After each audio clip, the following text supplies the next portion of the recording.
Hi ಎಲ್ಲರಿಗೂ ಚಿತ್ರ ಪ್ರೇಮ್ ಕಡೆಯಿಂದ ಬೆಳಗಿನ ಶುಭೋದಯಗಳು.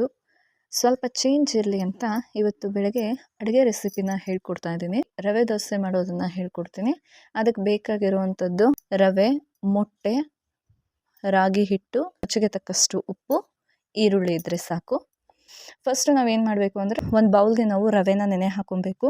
ಆ ನೆನೆ ಹಾಕಿ ಒಂದು 10 ಮಿನಿಟ್ಸ್ ಸಾಕು, ಅದೇನು ಜಾಸ್ತಿ ನೆನೆಸೋದೇನು ಬೇಡ. ಒಂದು 10 ಮಿನಿಟ್ಸ್ ಅದು ನೆನೆಯೋಕೆ ಬಿಟ್ಬಿಟ್ಟು ನಾವು ಆ ಟೈಮಲ್ಲಿ ಒಂದು ಸಪ್ರೇಟ್ ಲೋಟಕ್ಕೆ ಎಗ್ನ ತೊಗೊಂಡು ಬೀಟ್ ಮಾಡಿ ಇಟ್ಕೋಬೇಕು. ಯಾಕಂದರೆ ನಾವು ಡೈರೆಕ್ಟ್ ಅದರೊಳಗೆ ಹಾಕಿ ಬೀಟ್ ಮಾಡ್ತೀನಿ ಅಂದರೆ ಅಷ್ಟು ಚೆನ್ನಾಗಿ ಬರಲ್ಲ.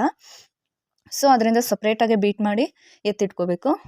ಇದ್ರ ಜೊತೆಗೆ ಆಗಲೇ ಎತ್ತಿಟ್ಕೊಂಡಿರೋಂಥ ಈರುಳ್ಳಿಯನ್ನು ಸಹ ಕಟ್ ಮಾಡಿ ರೆಡಿ ಮಾಡಿ ಇಟ್ಕೋಬೇಕು. ನೆನೆಸಿಟ್ಟಿರುವಂತಹ ರವೆನ ನಾವು ಮಿಕ್ಸಿ ಜಾರ್ಗೆ ಹಾಕಿ ಗ್ರೈಂಡ್ ಮಾಡಿ ಬ್ಯಾಟರ್ ರೀತಿ ರೆಡಿ ಮಾಡಿ ಇಟ್ಕೋಬೇಕು.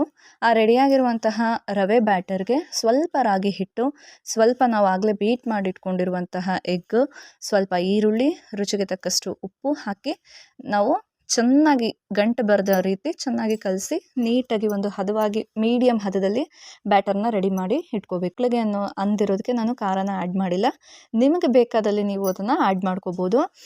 ಈಗ ಕಾಯಕ್ಕೆ ಇಟ್ಬಿಟ್ಟು ನೀಟಾಗಿ ದೋಸೆ ಹಾಕ್ಕೊಂಡು, ಇದರಲ್ಲಿ ಒಂದು ಸ್ಪೆಷಾಲಿಟಿ ಏನು ಅಂದರೆ ದೋಸೆ ತವಾಗೆ ಅಂಟಲ್ಲ, ನೀಟಾಗಿ ಹಂಚು ಕಾದಿದ್ದು ಚೆನ್ನಾಗಿ ದೋಸೆ ಹಾಕಿದ್ರೆ ತುಂಬ ಚೆನ್ನಾಗಿ ಎದ್ದೇಳುತ್ತೆ. ಅದಕ್ಕೆ ನೀವು ಕ್ಯಾರೆಟು ಮತ್ತು ಕೊತ್ತಂಬರಿ ಎಲ್ಲನೂ ಆ್ಯಡ್ ಮಾಡ್ಕೋಬೋದು. ನಮ್ಮ ಮನೇಲಿ ಮಕ್ಕಳು ತಿನ್ನಲ್ಲ ಮತ್ತು ಕಿತ್ತಿ ಇಡ್ತಾರೆ ಅಂತ ನಾನು ಹಾಗೆ ಮಾಡ್ಕೊತಿದ್ದೀನಿ. ಅದನ್ನು ಆ್ಯಡ್ ಮಾಡಿದ್ರು ಸಹ ತುಂಬ ಟೇಸ್ಟಿಯಾಗಿರುತ್ತೆ. ನಾನು ಏನಕ್ಕೆ ಇಲ್ಲಿ ಮೊಟ್ಟೆ ಮತ್ತು ರಾಗಿ ಹಿಟ್ಟನ್ನು ತೊಗೊಂಡಿದ್ದೀನಿ ಅಂದರೆ, ಈಗ ಶುಗರ್ ಪೇಷಂಟ್ಗಳಿರ್ತಾರೆ, ಅವ್ರಿಗೆ ಸದಾ ಮುದ್ದೆ ತಿಂದು ಬೋರ್ ಆಗಿರುತ್ತೆ. ಸೊ ಅದರಿಂದ ನಾನು ರಾಗಿ ಹಿಟ್ಟನ್ನು ಯೂಸ್ ಮಾಡ್ಕೊತಾ ಇದ್ದೀನಿ. ಇಲ್ಲ ನಾವು ಹಾಗೇನು ತಿನ್ನಲ್ಲ ಅನ್ನೋರು ಬರೀ ರವೆನ ನೆನೆಸಿಟ್ಬಿಟ್ಟು ಮಿಕ್ಸಿಲಿ ಗ್ರೈಂಡ್ ಮಾಡಿಕೊಂಡು ಎಗ್ನ ಬೀಟ್ ಮಾಡ್ಕೊಂಡು ಹಾಕೊಂಡ್ರೂ ಸಾಕು. ಶುಗರ್ ಪೇಷಂಟ್ ಇರೋದ್ರಿಂದ ಮತ್ತು ಮಕ್ಕಳಿಗೆ ಎಗ್ ಆ್ಯಡ್ ಆಗಲಿ ಅಂತ ನಾನು ಈ ಥರ ಎರಡನ್ನೂ ಯೂಸ್ ಮಾಡ್ಕೊತಾ ಇದ್ದೀನಿ. ನೀವು ಇದೇ ಥರ ಗೋಧಿ ಹಿಟ್ಟಿಗಾದರೂ ಮಾಡ್ಕೋಬೋದು ಅಥವಾ ರವೆಗಾದರೂ ಮಾಡ್ಕೋಬೋದು. ಇಲ್ಲ ನಾ ರವೆ ಬೇಡ ಬರೀ ರಾಗಿ ಹಿಟ್ಟಿಗಾದರೂ ಮಾಡ್ಕೊತೀನಿ ಅಂದರೂ ಮಾಡ್ಕೋಬೋದು. ಇದು ಈ 3 ಹಾಕಿ ಕಾಂಬಿನೇಷನಲ್ಲಿ ಮಾಡಬೇಕಾ? ಇಲ್ಲ, ನೀವು ಯಾವ ಥರನಾದರೂ ಮಾಡ್ಕೋಬೋದು. ಬರೀ ಗೋಧಿ ಹಿಟ್ಟಿಗೆ ಮೊಟ್ಟೆ ಹೊಡ್ಕೊಂಡು ಹಾಕ್ಕೊಂಡು ಬೀಟ್ ಮಾಡ್ಕೊಂಡು ಚೆನ್ನಾಗಿ ದೋಸೆ ಹುಯ್ಕೊಂಡಾದರೂ ತಿನ್ಬೋದು. ಇದು ತಿಂದರೆ ಒಂದು ನಾಲ್ಗೆಗೂ ಒಂದು ಒಳ್ಳೆ ಟೇಸ್ಟ್ ಸಿಕ್ಕಂಗಾಗುತ್ತೆ. ಮತ್ತು ಪೇಷಂಟ್ಗಳಿಗಿದ್ರೆ ತುಂಬ ಅವ್ರಿಗೆ ರುಚಿ ಹೋಗಿರುತ್ತೆ, ಬಾಯಿ ಸಪ್ಪೆ ಹೊಡೆಯುತ್ತೆ ಅಂದವ್ರಿಗೆಲ್ಲ ತುಂಬ ಹೆಲ್ಪ್ಫುಲ್ ಆಗಿರುತ್ತೆ. ನೀವು ಬೇಯಿಸ್ತಾ ಇರಬೇಕಾದ್ರೆ ನಿಮಗೆ ಫೀಲ್ ಆಗುತ್ತೆ, ಒಂಥರ ಮನೆಗೇ ಒಳ್ಳೆ ಫ್ರಾಗ್ರೆನ್ಸ್ ಕೊಡುತ್ತೆ. ನೀವೇ ನೋಡ್ತಾ ಇರ್ಬೋದು ಹೇಗೆ ನೋಡಿ ತವಾಗೆ ಅಂಟದಂಗೆ ನೀಟಾಗಿ ಬರ್ತಾ ಇದೆ ದೋಸೆ ಅಂತ. ತುಂಬ ಚೆನ್ನಾಗಿರುತ್ತೆ.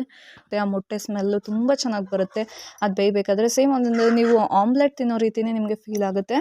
ತುಂಬ ಚೆನ್ನಾಗಿದೆ. ಒನ್ಸ್ ನೀವು ಟ್ರೈ ಮಾಡಿ. ಇದಕ್ಕೆ ನಾವು ಮೊಟ್ಟೆ ಹಾಕಿರೋದ್ರಿಂದ ಮತ್ತು ಈರುಳ್ಳಿ ಹಾಕಿರೋದ್ರಿಂದ ನಮಗೆ ಯಾವುದೇ ತರಹದ ಚಟ್ನಿ ಆಗಲಿ ಅಥವಾ ಸಾಗು ಆಗಲಿ ಅಥವಾ ಏನೇ ನಮಗೆ ಬೇಕು ಅಂತ ಅನಿಸಲ್ಲ. ಅಕಸ್ಮಾತ್ ನಿಮಗೆ ಬೇಕು ಅನಿಸಿದ್ರೆ ನೀವು ಹಾಕ್ಕೋಬೋದು. ಮೊಟ್ಟೆ ಹಾಕಿರೋದ್ರಿಂದ ನಮಗೆ ಸಾಫ್ಟ್ ಅಂತ ಅನಿಸುತ್ತೆ. ಈಗ ವಯಸ್ಸಾದವ್ರಿಗೆ ಇದು ಒಂಥರ ಒಂದು ಬೆಸ್ಟ್ ಫುಡ್ ಅಂತ ಹೇಳ್ಬೋದು. ಈಗ ಹಲ್ಲಿಲ್ಲದೆ ಇದ್ದವ್ರಿಗೆಲ್ಲ ಮತ್ತು ಅವ್ರಿಗೆ ಬಾಯಿಗೆ ಒಳ್ಳೆ ಟೇಸ್ಟ್ ಕೊಡುತ್ತೆ. ಮತ್ತು ಮಕ್ಕಳಿಗೂ ಸಹ ಇದನ್ನು ತಿನ್ನಿಸ್ಬೋದು. ಅವ್ರಿಗೂ ತುಂಬ ಇಷ್ಟಪಟ್ಟು ಖುಷಿಪಟ್ಟು ತಿಂತಾರೆ. ಹಾಗೆ ಮೊಟ್ಟೆ ಕೊಟ್ಟರೆ ಕೆಲವೊಬ್ಬೊಬ್ಬರು ತಿನ್ನಲ್ಲ. ಈ ರೀತಿ ಇದರೊಳಗೆ ಮಿಕ್ಸ್ ಮಾಡಿದಾಗ ಅವ್ರಿಗೆ ಏನೂ ಅನಿಸಲ್ಲ, ಅವ್ರಾಗೆ ಖುಷಿಪಟ್ಟು ತಿನ್ಕೊತಾರೆ. ಮತ್ತು ಕೆಲವೊಬ್ಬರದ್ದು ಡೌಟ್ ಇರ್ಬೋದು, ಇದು ಯಾವ ರವೆಲಿ ಮಾಡಬೇಕು, ಯಾವ ರವೆಲಿ ಮಾಡಿದ್ರೆ ಚೆನ್ನಾಗಿರುತ್ತೆ ಅಂತ. ನಾವು ಮಿಕ್ಸಿಗೆ ಹಾಕಿ ಗ್ರೈಂಡ್ ಮಾಡೋದ್ರಿಂದ ನೀವು ಯಾವ ರವೆನಾದರೂ ತೊಗೋಬೋದು. ಬನ್ಸಿನಾದರೂ ತೊಗೋಬೋದು, ಮೀಡಿಯಮ್ ಆದರೂ ತೊಗೋಬೋದು, ಅಥವಾ ಚಿರೋಟಿ ರವೆನಾದರೂ ತೊಗೋಬೋದು. ಯಾವುದೇ ರವೆಲಿ ಮಾಡಿದ್ರೂ ತುಂಬ ಟೇಸ್ಟಿಯಾಗಿ ಬರುತ್ತೆ. ನಾವು ಮಾತ್ರ ಇದು ಬಿಸಿ ಬಿಸಿ ಇದ್ದಾಗಲೇ ಅದಕ್ಕೆ ತುಪ್ಪ ಹಾಕ್ಕೊಂಡು ತಿಂತಾ ಇದ್ರೆ ಮಾತ್ರ ಅದ್ರಲ್ಲಿ ಸಿಗೋ ಮಜಾನೇ ಬೇರೆ. ಒಂದ್ಸಲ ನೀವು ಟ್ರೈ ಮಾಡಿ, ಖುಷಿಪಡಿ, ಎಂಜಾಯ್ ಮಾಡಿ. ನಂದು ಈ ಸಣ್ಣ ಅಡುಗೆ ರೆಸಿಪಿ ಇಷ್ಟ ಆದರೆ ಪ್ಲೀಸ್ ಲೈಕ್ ಮಾಡಿ, ಶೇರ್ ಮಾಡಿ, ಕಮೆಂಟ್ ಮಾಡಿ, ಹಾಗೆ ಫಾಲೋ ಮಾಡೋದು ಮಾತ್ರ ಮರಿಬೇಡಿ. ಥ್ಯಾಂಕ್ ಯು, ಧನ್ಯವಾದಗಳು.